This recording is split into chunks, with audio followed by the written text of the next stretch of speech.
know where I am. You joined the army as a linguist or a translator, right?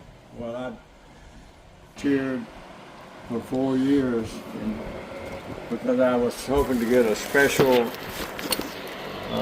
MOS that I wouldn't, if I had to go to Vietnam, at least I wouldn't be an infantry or something. Mm-hmm. I thought I was going to, so then I got language school. See, I was in the Army Security Agency. Now that doesn't exist. In the last 30, 40 years, they merged it into military intelligence. If there's such a thing. Military ignorance. Anyway, I was in the Army Security Agency. I had to sign up for 4 years to get in that. So then they only had five different MOSs, and one of them was linguist, and that's what they sent me, gave me to you. So when I got my orders, it said Thai, and I didn't know what's that mean. What's THAI mean? Oh, and then I found out later, well, that's the language. Wow. So then I went to right near Fort Myer in D.C. That's where I was stationed, in Fort Myer. Yeah. To the cemetery there, the Arlington Cemetery. Mm-hmm.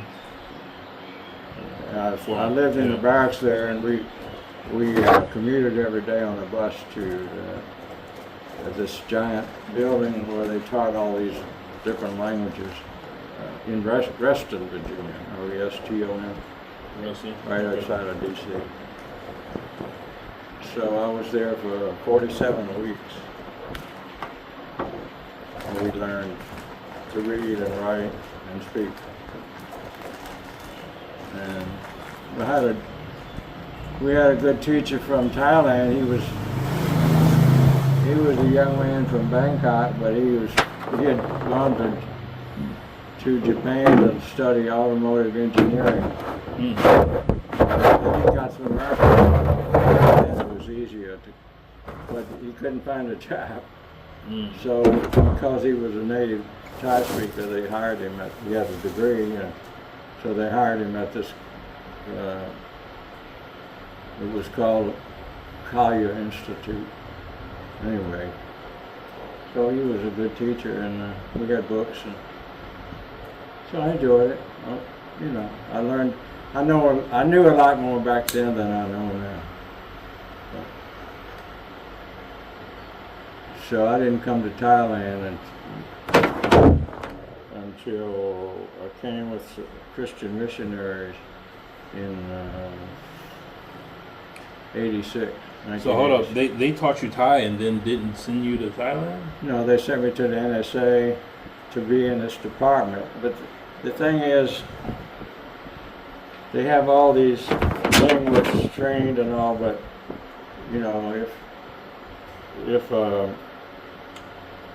if we're fighting against Vietnam, we really need Vietnamese translators.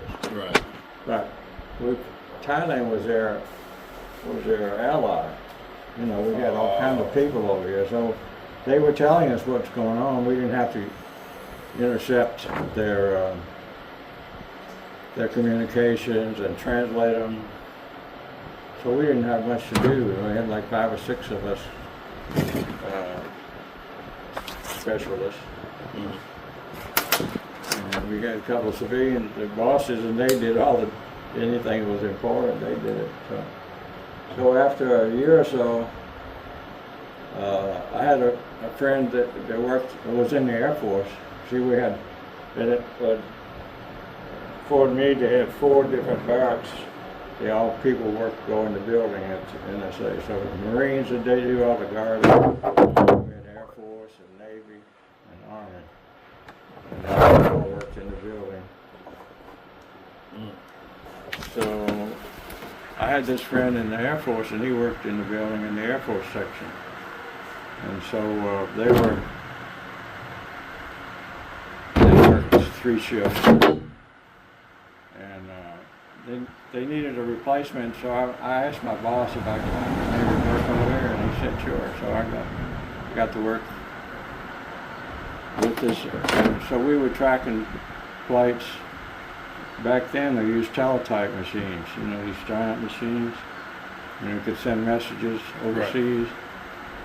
And they would send a message and it would print out and say a MiG something moved from Da Nang to this place. Right. And we would write it up and give a report to the boss when he came in the morning. It was, well, you know, it was sometimes boring, but very Yeah, that's what I'm about to say. It was pretty kind of cushy job, you know, pretty good job there. Right. But sometimes we'd have to call the boss and we couldn't tell him what it was. We'd say, you better come in here. We couldn't tell him on the phone because somebody might be listening, even back then. So you were always worried about, you don't want to wake him up and get him over there for nothing, you know. Have to make a decision and talk about it with your co-workers, make sure, you know, I guess we got to call him. So. At this time, what rank were you? I was a Spec 4. Okay. Then I made Spec 5 my last year. Yeah, a lot of people don't. I did a report on this because it changed. Like the specialist rank had like 4 ranks. Like once you became right now there's a private 1 and private 2, and then it goes to PFC, which is a private first class. Yeah. And then it goes to specialist. But a lot of people don't know that Spec 4 means specialist 4, right? Right, so it doesn't, yeah. It's not the 4th rank up. It's right.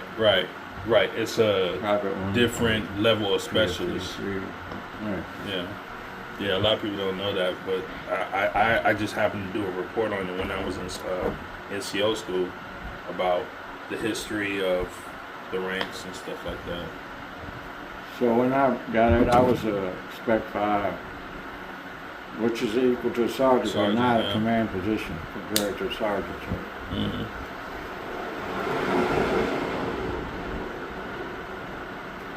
So it was a cushy job. In fact,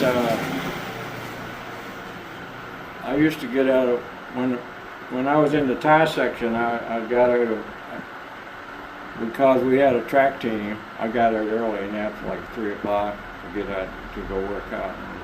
Yeah. So we ran track at different races, and they let some of us go to Boston to run in the marathon.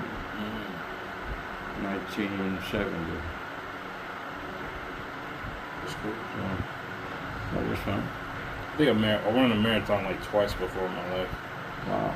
But it was only like 10 kilometers or something, or 5 kilometers, something like that.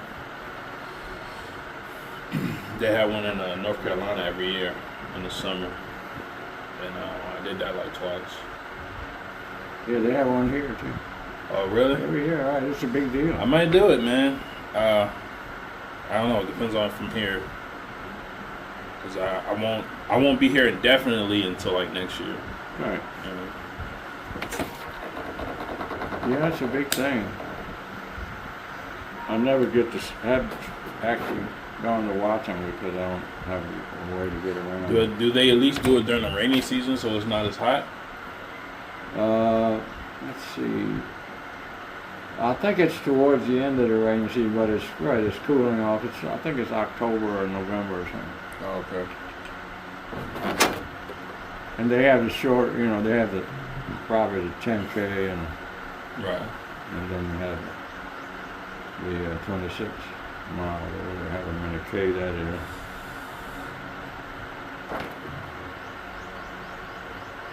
So is the land that you bought, is that over near where you're staying now? No, it's about 18 minutes away from it. Out of town? So no, well, yeah, it's in the rural area. Like where my land is, nothing but rice fields around. A lot of farmers. Because sounds like you live not too far from where Charlie lives, where the guy at church we Yeah. met yesterday. Yeah. It's very interesting there. I don't know if it's true in other third world countries, but over here, you know, we called you guys and me Farang. Farang. Farang, that's a key word. That means anybody from another country, but Okay. mostly from the West, basically, or Australia, but you know, like, or Europe, or America, Farang.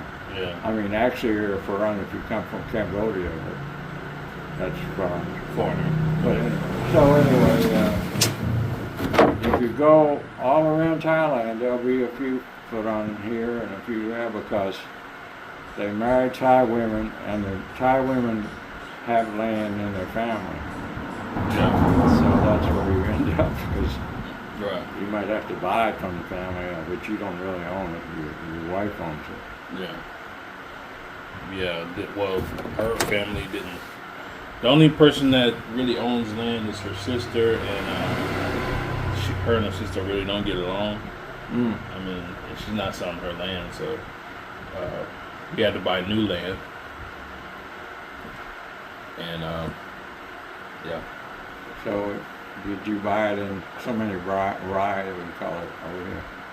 That's like an acre, but a rye is not an acre, it's different. Oh, okay. Five- Yeah, five it's rye. about maybe 2. 2 rye or 2 acres? I don't know the difference. Okay. Well, I forgot a 2.5 rye to make an acre, something like that. Let's say it's a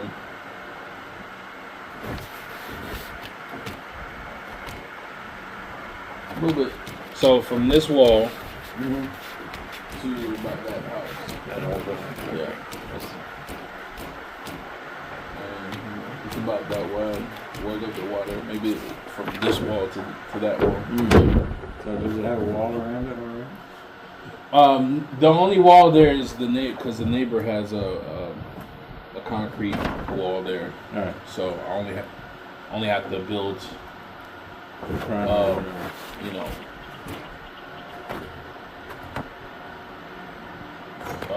what do you call it? 3/4 of the fence. Got vegetation, trees, and Yeah. It's that's right. You said it's in the a farmland. It's farmland. It sounds good. So is the land already high? Yeah, they already took the rice plants out and put dirt in it, let it settle. Right. They started like around August, so they already did the land work. Right. That's good because So- usually if you pack that dirt in, you gotta wait a year before you can. Yeah, they already did that. Good. So you said you've been here for 20 years? Well, 30? see, I learned Thai and all. I told you I came to visit in '86. Stayed 3 weeks with a guy from Texas church that I knew, and we visited some missionaries in different parts of town. I went back, and then I married a Thai lady I met in America. Wow. What's the house of that? 94, 95. So how'd you meet her? Or she just Well, I worked? told my best friend, I said, I'm looking for a Thai wife. And he ran into her, she was working at a gas station. So he set up a blind date for us. So we married about 6 months later. So then, starting around 2000, I was a painting contractor, so we used to come in the winter when I had less work. We would take 3 months off and come to Thailand and visit where she grew up and some of her family. Was moving to Thailand her idea or your idea? I was 4 sure. We didn't move here for 15 years, or for 13 years. So we just came visit 3 months, get a visa, I could get a 3-month family visa, they call it. and then go back to work, save some money, and averaged about every 2 years we would come over for 3 months. And she wasn't working, so you know, and I could just take off because I would work for myself. So finally in 2013, anyway, we got some money, and so I retired from over there and decided to move. So we moved to a small town, which is about 50 miles from here. We went over there probably. So we lived in an apartment over there. Have you seen these kind of, looks sort of like a motel with a bunch of houses and doors in the front. Yeah. And the buildings go alongside of one, you got 3 or 4 rooms in there. So we rented one of those in this smaller town, and I met one of the other guys that lived, one guy that lived there. He was from France, and he was going to school over here at the college. I'm sorry, he was not at the college. He was studying. He had never gotten his high school degree, so he was going to this school. You know, like in America, they have the people that never finish high school. They go to get this training and pass exams. Oh, it's about GED. Right, GED. That's the word I always forget. So they have a school like that for Thai people or whoever. So he told me, well, they had an English teacher, but they got sick and left, so they're looking for an English teacher. So I got the job, but I was living over there, and I had to take the bus, 2 buses every day. You had to change the bus in another town and come over. Wow. So I didn't get here till 10 every day.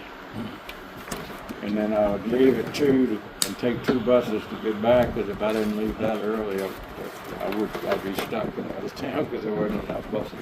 Anyway, I did that for a year. I was 70 at that time, and then that put me too old to teach any longer, so they didn't rehire me, which is okay. And so, how long did you guys stay in that apartment then? A couple of years. She died, and after 2 years, she died in 2015. She was an alcoholic. Probably liver failure. Yeah.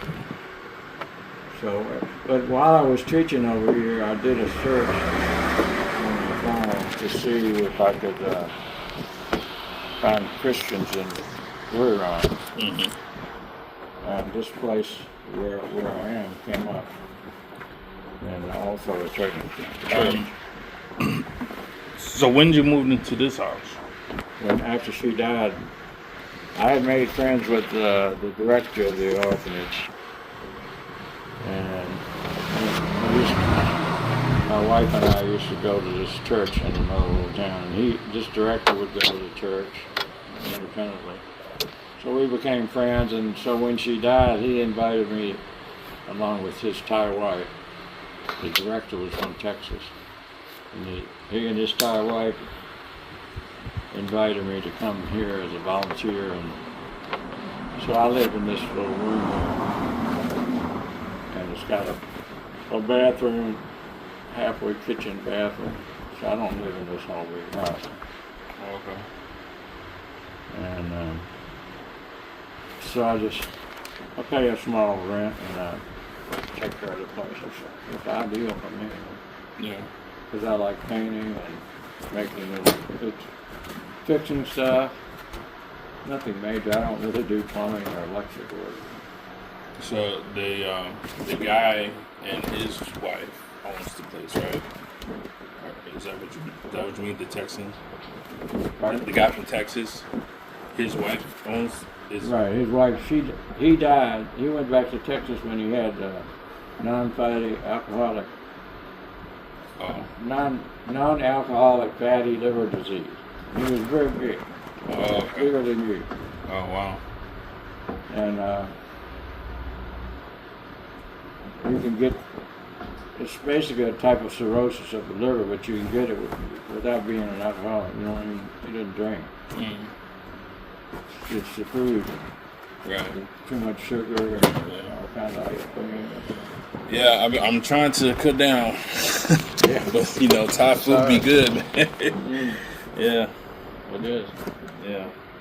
But, So his wife, she was just here for about 6 weeks over Christmas, but she went back to Texas. This is very odd, but Roger, he was a director. He was married to an American, and they broke up and got divorced, and he eventually met Pong Si, that's her name. But now Pong Si is living with Roger's first wife in Texas. They became friends. It happens, you know. So she's been over there 5 years, living there and taking care of, helping this lady, and they help each other. Yeah. In not San Antonio, San Angelos, which is southern Texas. So she and I are good friends, and whatever I can. She moved her money, she sent money.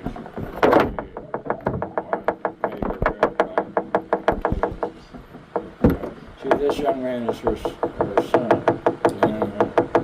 And he owns a little house right there. You can see it. Okay, yeah. But he stays in one of the back rooms over here because he's got 2 kids and they stay here. And he has another house in another town that his wife inherited. So she works over there for the government. She stays on the weekend over here. And he works at the hotel near the stadium. So he stays over here when he's working. Yeah. Because the other town is like 15 miles long.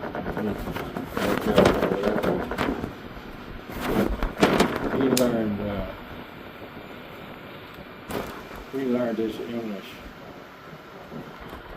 mostly from Roger, his stepfather. He won a national high school speaking contest, speaking in English, giving a speech in English. Right. In high school. He won it.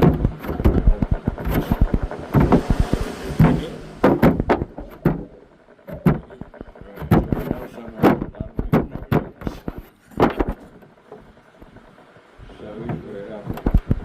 He's a computer guy. He's setting up. There you are. How's it going? Out for lunch. That's his daughter.